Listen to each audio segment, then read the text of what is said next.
Good morning students. भारतीय online class में एक बार फिर मैं हिमांशु शर्मा आपका स्वागत करता हूं। तो स्टूडेंट्स, लास्ट क्लास में हम डिस्कस कर रहे थे रेप्टिलिया पर, जिसमें हमने रेप्टाइल्स के बारे में डिस्कस किया था। जो आज का अपना टॉपिक है वो है क्लास एवीज़। बेसिकली एवीज़ जो क्लास है वो बर्ड्स से रिलेटेड है। तो इस फाइलम में जो मोस्टली एनिमल्स हैं उनमें जो उड़ने की क्षमता युक्त समतापी प्राणी होते हैं, मतलब ये हवा में उड़ सकते हैं। इनमें अग्रपाद पंखों में रूपांतरित हो जाते हैं और जो उड़ने में सहायक होते हैं, और शेष दो जो इसके पैर होते हैं वो क्या करते हैं, गमन में सहायक होते हैं। आपने किसी पक्षी को देखा होगा, उस पक्षी के अंदर देखे होंगे कि दो पंख होते हैं जिनके द्वारा वो उड़ता है और दो पैर होते हैं जिनके द्वारा वो चलता है। एक्चुअल में इसके दो जो पंख हैं जिनसे उड़ान बढ़ता है वो इसके अग्रपाद है। तो अग्रपाद किस प्रकार से रूपांतरित हो गए, पंखों के हिसाब से, और जो इसके पैर हैं वो किस प्रकार से रूपांतरित हो गए, वो चलने के लिए। तो इसका मतलब इस वर्ग के जो सदस्य हैं वो द्विपद गमन करते हैं, यानी दोनों पैरों से गमन करते हैं। फिर बात करते हैं आगे, इनकी जो पश्चपाद होते हैं, पश्चपाद मतलब जिनके द्वारा चलते हैं वो, उनमें नखर युक्त अंगुलियां पाई जाती है, उनमें नखर पाए जाते हैं और उसमें अंगुलियां भी होती है। इनकी संख्या क्या होती है, 4 तक होती है, और इनके ऊपर शल्क पाए जाते हैं जो इसको सुरक्षा प्रदान करते हैं। फिर बात करें आगे, इनकी त्वचा पर क्या होते हैं, कवर करने के लिए विशिष्ट केराटिन से निर्मित फेदर्स या पर पाए जाते हैं। फेदर्स या पर, हिंदी में बोलते हैं इनको पर, ये केराटिन से निर्मित होते हैं। केराटिन वही पार्ट है जिसके द्वारा हमारे शरीर के बाल और नाखून बनते हैं, उसी केराटिन से इनका निर्माण होता है। इनकी त्वचा पर क्या होती है, किसी भी प्रकार की ग्रंथि नहीं पाई जाती, केवल पूंछ के आधार भाग पर टेल ग्रंथि पाई जाती है जो इनके चमक के लिए, इनकी शाइनिंग के लिए रिस्पॉन्सिबल होती है। फिर इनके मुख के स्थान पर चोंच पाई जाती है और चोंच में दांत नहीं पाए जाते। एक जीवाश्म जंतु है ऑर्कियोप्टेरिक्स, वो डायनासोर वर्ग का सदस्य था। तो उसके अंदर क्या था कि कुछ गुण तो थे सरीसृप के और कुछ गुण थे उसके पक्षी के। तो उस ऑर्कियोप्टेरिक्स जो जंतु था, उस जंतु की जो चोंच पाई जा रही थी, उस चोंच में दांत पाए जा रहे थे।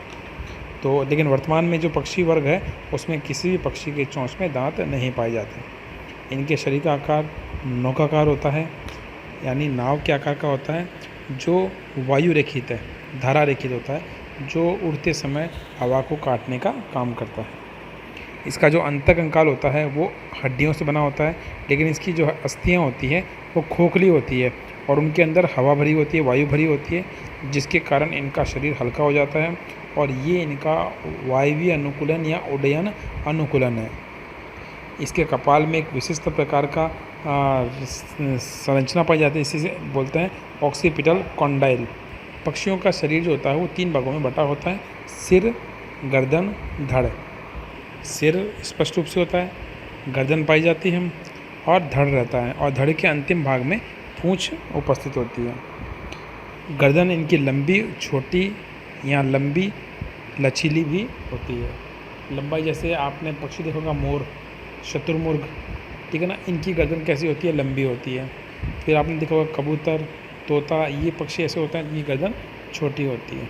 तो पक्षियों की गर्दन अगर लंबी है तो उसमें फ्लेक्सिबिलिटी ज़्यादा होती है, लचीलापन ज़्यादा होता है। फिर इसमें बाह्य कण उपस्थित होता है, लेकिन कर्ण पल्लव, जो बाह्य कण हमारे समान होता है, वो संरचना इसमें नहीं पाई जाती। इनके नेत्र बड़े और डेवलप्ड होते हैं, विकसित होते हैं, और अस्थि की प्लेटों से बने विशिष्ट स्क्लेरोटिक छल्लों से घिरे हुए होते हैं, जो इसको क्या करते हैं, सुरक्षा प्रदान करते हैं।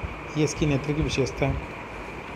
फिर बात करें आगे, तो इसके नेत्रों के अंदर विशिष्ट निमेशक पटल पाया जाता है। अब निमेशक पटल क्या है, निमेशक पटल हमारे आँखों के अंदर अवशेषी अंग के रूप में पाया जाता है। आप अपनी आँख के अंदर देखना, आँख का जो किनारा, नाक की तरफ वाला हिस्सा है, उसमें लाल रंग का फूला हुआ भाग दिखाई देता है आपको। तो ये क्या है, ये एक झिल्ली है जिसे बोलते हैं निमेशक पटल। पहले जब हम जलीय जीव थे, यानी हम जल में निवास करते थे, तब ये पटल मछलियों के अंदर क्या करता है, किसके लिए, उनके नेत्र को जल से सुरक्षा प्रदान करने में सहायक है।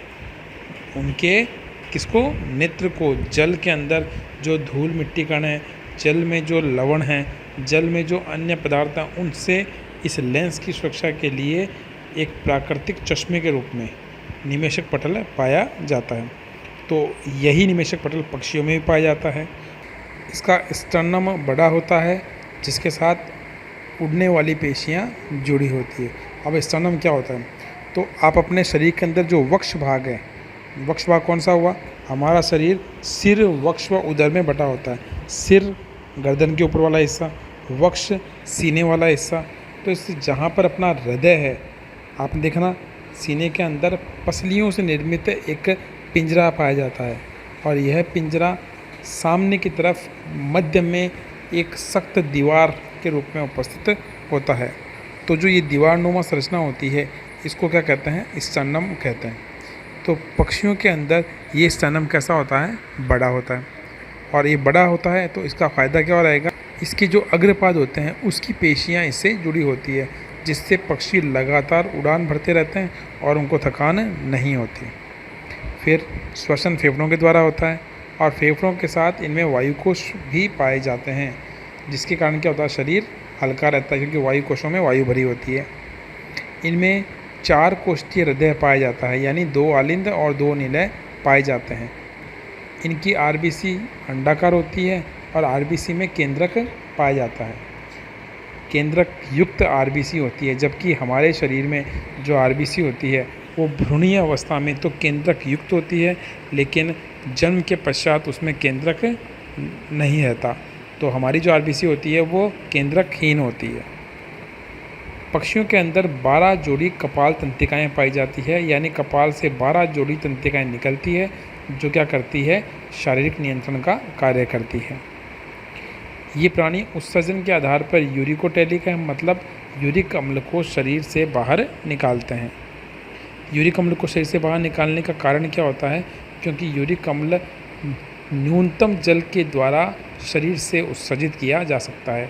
तो इस अवस्था में पक्षी अपने शरीर में अतिरिक्त जल का संग्रहण नहीं करते, और जब जल का संग्रहण नहीं करेंगे तो क्या होगा, जिससे शरीर का भार क्या रहेगा, कम रहेगा, और शरीर का भार कम रहेगा तो ये उड़ने में सहायक होता है।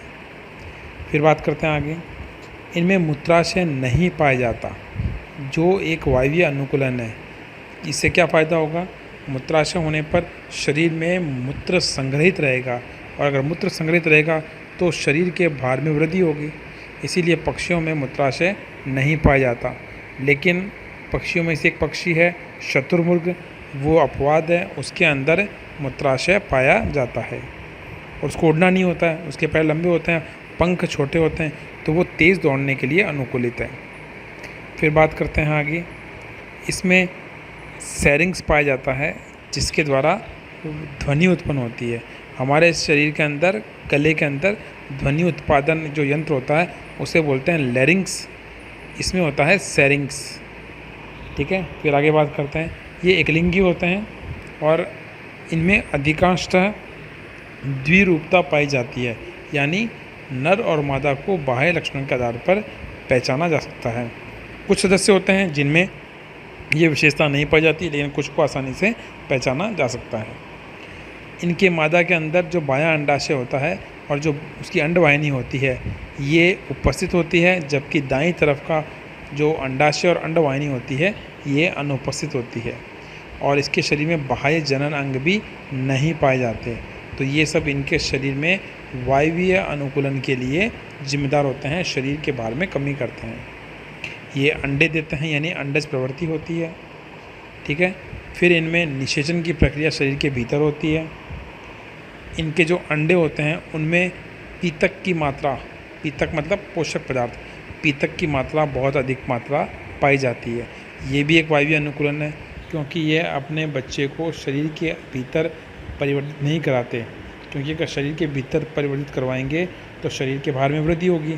तो उसके लिए क्या करते हैं, ये अंडे के रूप में भ्रूण को बाहर निकाल देते हैं, और उसके चारों कवच होता है जो अंडे का बाह्य आवरण है, और उस अंडे के अंदर पोषक पदार्थ के रूप में पीतक पाया जाता है। आपने मुर्गी का अंडा देखा होगा, उसके अंदर जो पीतक होता है, पीले रंग का पार्ट, और चारों ओर सफ़ेद कैल्शियम कार्बोनेट का आवरण जो सुरक्षा के लिए जिम्मेदार होता है। फिर बात करते हैं आगे, इनमें पैतृक सुरक्षा पाई जाती है। अब पैतृक सुरक्षा क्या होती है, देखिए, ये जीव संतान उत्पन्न करते हैं, मतलब अंडे देते हैं और अंडों की सुरक्षा करते हैं। अगर इनके अंडों को कोई जीव नुकसान करना चाहता है तो ये उस पर हमला कर देते हैं। ये अपने बच्चों की, अपने अंडों की केयरिंग करते हैं। वेटमोर के अकॉर्डिंग पक्षियों में कुल 34 गण हैं, 34 ऑर्डर हैं उनके। उनमें से 27 ऑर्डर के सदस्य वर्तमान में जीवित हैं और जो बाकी बचे हुए 7 हैं उनके सदस्य विलुप्त हो चुके हैं। विलुप्त क्यों हो गए? मानवीय क्रियाकलापों के कारण, मानवीय हस्तक्षेप के कारण, उनके प्राकृतिक आवास विलुप्त होने के कारण वो क्या हो चुके हैं, धरातल से पक्षी विलुप्त हो चुके हैं। तो ये थे कुल पक्षियों के सामान्य लक्षण जिनके बारे में अपने डिस्कस किया। अब इसके कुछ एग्जांपल्स मैं आपको शो ऑफ कर रहा हूँ, तो आप देखिए वैसे पक्षी वर्ग के बारे में जो एग्जांपल्स हैं वो आप रोज़ाना दिन प्रतिदिन अपन क्या रखते हैं उनको देखते रहते हैं। तो ये था पक्षी वर्ग, आप डायग्राम देखिए।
तो आपने डायग्राम देखा। अब करते हैं अगला वर्ग, वो है मैमलिया, इसे बोलते हैं स्तनी वर्ग। इस वर्ग के अंदर उन प्राणियों को सम्मिलित किया जाता है जिनमें स्तन ग्रंथियाँ पाई जाती है।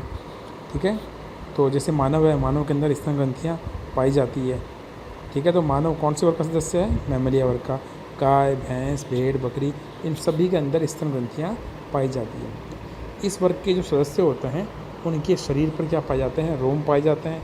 उनके अंदर बाह्य कर्ण, आपने देखा होगा जो अपने कान का बाह्य हिस्सा होता है, ये उन जीवों में पाया जाता है। गाय में भी देखा होगा, भैंस, भेड़, बकरी, हाथी, शेर, इन सभी के अंदर ये चीज़ें पाई जाती है। इसको बोलते हैं पिन्ना या बाह्य कर्ण। ये स्वभाव के अनुसार जरायुज होते हैं, यानी ये संतान उत्पन्न करते हैं, अंडे नहीं देते। आवास की बात करें तो ये आवास के आधार पर लगभग सभी तरह के आवास में पाए जाते हैं। ये जल, थल, वायु, भूमिगत सभी तरह के आवास में पाए जाते हैं। शरीर सिर, गर्दन, धड़ और पूँछ में बटा होता है। पूँछ जीवन की किसी न किसी अवस्था में पाई जाती है। अब मानव के अंदर भ्रूणीय अवस्था में पूँछ पाई जाती है, लेकिन वयस्क या शिशु अवस्था में पूँछ नहीं होती है। ये समतापी प्राणी होते हैं, यानी इनके शरीर का तापमान समान होता है। त्वचा मोटी और जलरोधी और ग्रंथि युक्त होती है। इनके अंदर पसीना, तेल स्तन ऐसी ग्रंथियाँ पाई जाती है। पसीना ग्रंथि से पसीना निकलता है, तेल ग्रंथि से तेल निकलता है। स्तन ग्रंथि द्वारा शिशु के लिए पोषक तरल दूध का स्त्रवण होता है। मूल रूप से स्तन जो ग्रंथियाँ होती है वो मादा में पाई जाती है और ये शिशु को पोषणीय विकास के लिए जिम्मेदार होती है। फिर बात करते हैं आगे। इनमें 2 जोड़ी पाद पाए जाते हैं, अग्रपाद और पश्चपाद, जिनमें 5-5 अंगुलियां पाई जाती है। फिर इनके मुख में दांत पाए जाते हैं और दांत विशेषता युक्त होते हैं। दांतों की मुख्य 3 विशेषता होती है। पहली विशेषता होती है गर्तदंती होते हैं, मतलब दांत मुख में गड्ढा होता है, जबड़े के अंदर नोच होती है, उस गर्त खांच उस गड्ढे में पाए जाते हैं, इसीलिए क्या बोलते हैं गर्तदंती। फिर बात करते हैं इसके दांतों की दूसरी विशेषता, तो वह है द्विबारदंती। द्विबारदंती मतलब जीवन काल में दांत 2 बार आते हैं, जैसे मानव के अंदर दूध के दांत और स्थायी दांत, तो इसे बोलते हैं द्विबारदंती। और तीसरी विशेषता होती है वो है विषमदंती। विषमदंती मतलब दांत अलग अलग प्रकार के होते हैं, जैसे काटने के लिए, चीरने फाड़ने के लिए, चबाने के लिए, पीसने के लिए। काटने वाले दांतों को कृतनक, चीरने फाड़ने वाले दांतों को रदनक, चबाने वाले दांतों को च्वणक और पीसने वाले दांतों को अग्रच्वणक दांत कहते हैं। तो ये विशेषता दांतों की होती है। फिर बात करते हैं आगे। इनके हृदय में 4 कक्ष पाए जाते हैं, जिनमें 2 अलिंद और 2 निलय, ये इनकी विशेषता होती है। फिर आरबीसी का आकार छोटा होता है, उसमें केंद्रक नहीं पाया जाता वयस्क अवस्था में। लेकिन ऊंट और लामा 2 ऐसे जीव हैं जो स्तनीय वर्ग में हैं, लेकिन उनकी आरबीसी में केंद्रक पाया जाता है, ये मुख्य विशेषता है। फिर बात करते हैं आगे। इनमें यकृत निवाहिका तंत्र पाया जाता है। यकृत निवाहिका तंत्र बहुत इम्पोर्टेंट है, जो लीवर के द्वारा हानिकारक पदार्थों को सीधे किडनी में रिलीज़ कर देता है, तो ये इनमें पाया जाता है। फिर बात करते हैं आगे। इनमें श्वसन फेफड़ों द्वारा होता है और फेफड़े वक्ष गुहा में स्थित होते हैं। फेफड़े एक जोड़ी होते हैं। फिर बात करें आगे। उत्सर्जन के आधार पर ये जीव यूरियोटेलिक है। यूरियोटेलिक मतलब ये यूरिया का उत्सर्जन करते हैं। यूरिया वो पदार्थ है जिसे कुछ समय के लिए शरीर में संग्रहित भी किया जा सकता है। आपको ध्यान हो तो जीवों का जो मुख्य उत्सर्जी पदार्थ होता है वो होता है नाइट्रोजन, वेस्ट अमोनिया। तो सभी जीव अमोनिया को अलग अलग प्रकार से बाहर निकालते हैं और ये जल की उपस्थिति या अनुपस्थिति के आधार पर होता है। फिर बात करते हैं आगे। इनके अंदर लैंगिक द्विरूपता देखने को मिलती है, यानी नर और मादा को बाह्य लक्षणों के आधार पर आसानी से पहचाना जा सकता है। ये एकलिंगी प्राणी होते हैं। नर में वृषण शरीर के बाहर वृषण कोश में स्थित होते हैं। नर में वृषण शरीर के बाहर वृषण कोश में स्थित होते हैं, लेकिन हाथी, सील और व्हेल मछली ऐसे जीव हैं जो स्तनीय वर्ग में हैं, लेकिन इनके वृषण शरीर के भीतर होते हैं। मानव के अंदर वृषण शरीर के बाहर होने का कारण क्या है? क्योंकि वृषण नर युग्मक शुक्राणु का उत्पादन करते हैं और शुक्राणु उत्पादन के लिए शारीरिक तापक्रम लगभग 33 से 34 डिग्री के आसपास होना चाहिए, जबकि मानव के शरीर का तापमान होता है 37 डिग्री। तो इस कारण से वो शरीर से बाहर रहते हैं ताकि शारीरिक तापमान का प्रभाव शुक्राणु उत्पादन पर ना पड़े। फिर बात करते हैं आगे। इनके अंदर जो उत्सर्जन के लिए है, जो जनन के लिए है, जो अवशिष्ट पदार्थों के निष्कासन के लिए है, इन सब के लिए पृथक पृथक व्यवस्था पाई जाती है। फिर बात करें आगे। ये जरायुज प्रकृति के होते हैं। फिर निषेचन की प्रक्रिया आंतरिक प्रकार की होती है और परिवर्तन प्रत्यक्ष प्रकार का होता है। फिर बात करते हैं आगे। तो इनके अंदर पैतृक संरक्षण पाया जाता है, यानी माता पिता शिशु का ध्यान रखते हैं, केयरिंग करते हैं, उसके ज़रूरतों को पूरा करते हैं। तो ये स्तनी के मुख्य सामान्य लक्षण थे जिस पर अपन ने बात की। अब मैं आपको इसका डायग्राम शो ऑफ कर रहा हूँ। डायग्राम देखिए आप।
तो आपने डायग्राम देखा। तो इसी के साथ अपना ये स्तनी वर्ग भी पूरा होता है और स्तनी वर्ग के साथ साथ ये चैप्टर जो कोऑर्डिनेटा का वर्गीकरण था वो हमने कंप्लीट कर लिया। ठीक है।